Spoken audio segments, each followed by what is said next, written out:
Hari aku bakal ceritain kisah hororku ke kalian. Jadi udah siap belum? Dan ini buka suara aku ya. Yang udah nonton aku di video-video sebelumnya pasti tahu suaraku.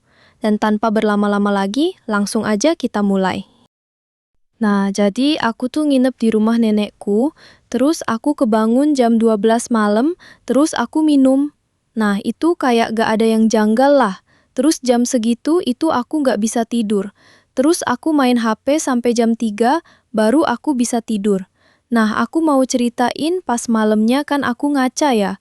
Terus tiba-tiba kayak ada bayangan lewat, aku pikir bayanganku. Terus aku ngeliat ada kain putih di sela-sela pintu. Jadi aku kayak takut gitu. Tapi jika mau bangunin nenekku, jadi sepanjang malam aku main HP dengan volume yang kenceng sambil doa-doa dan udah nggak apa-apa. Jadi akhirnya aku tidur di kamar lain pas malam besok.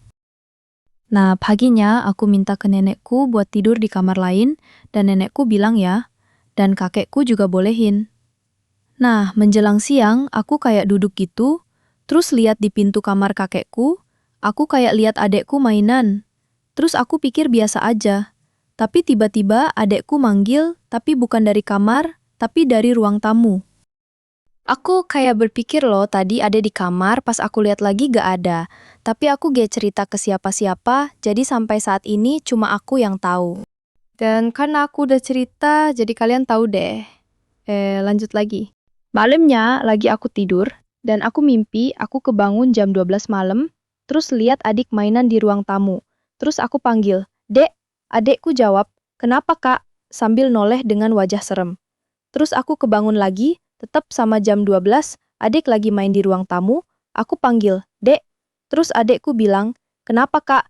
Dengan wajah serem lagi. Terus kebangun lagi dong, jam 12, adek lagi main kali itu, aku gak ngomong, langsung buka pintu, tapi gak bisa keluar, soalnya kakiku ditahan adik.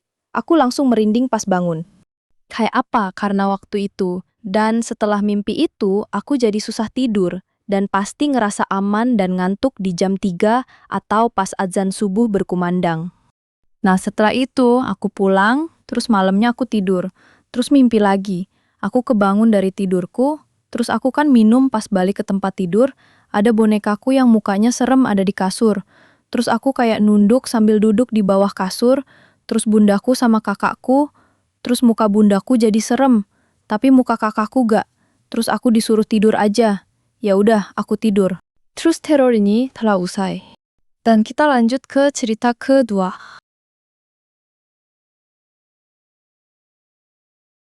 Aku mimpi aku main HP, terus tiba-tiba pindah ke teras, aku lihat muka ibuku bentol gede, begote 2, dan serem banget. Terus aku gak berani lihat mukanya. Terus tiba-tiba ibuku lempar barang, terus dia bilang, "Kamu takut ya?" Aku bilang, "Ge." Terus ibuku noleh lagi. Terus noleh lagi ke aku, kepalanya muter 180 derajat. Aku langsung lari. Keluar bareng anak kecil gitu, terus ada suara, "Kalau kamu lari, ibu bisa tahu di mana letakmu." Aku balik lagi terus ke kamar. Terus karena aku takut, aku ke kasurku sendiri, ada telepon dari ibu. Sebuah bisikan yang GK jelas, terus aku kecilin volumenya, terus aku pingsan bangun tidur deh. Dan setelah itu aku lihat muka ibuku gak apa-apa, jadi ya udah deh. Dan mungkin ceritaku sampai sini aja. Kalau kalian mau ceritain pengalaman horor kalian, boleh kok, tapi kita ngobrol dulu lah. Kalau kalian dapet kejadian horor kayak gitu, kalian bakal ngapain? Ya udah deh, gitu aja malas ngobrol. Dan kalau mau lihat towernya sampai habis ya udah. Dan maaf kalau ada salah kata atau gimana ya. And see you next video. Bye-bye.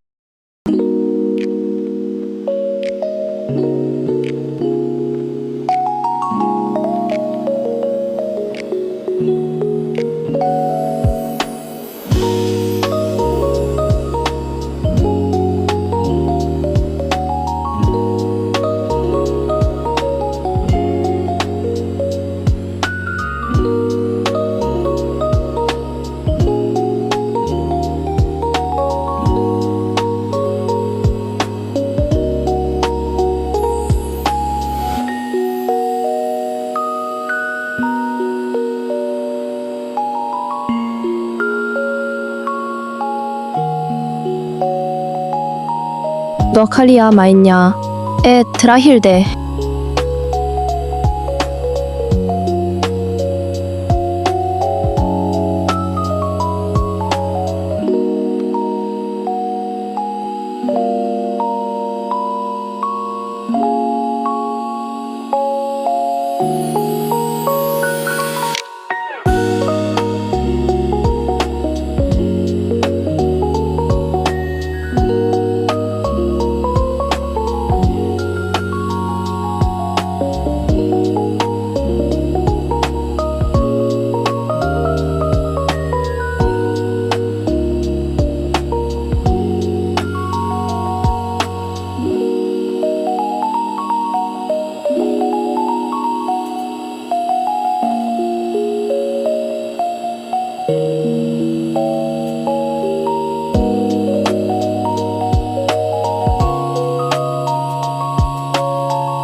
Oke, segitu dulu. Bye-bye.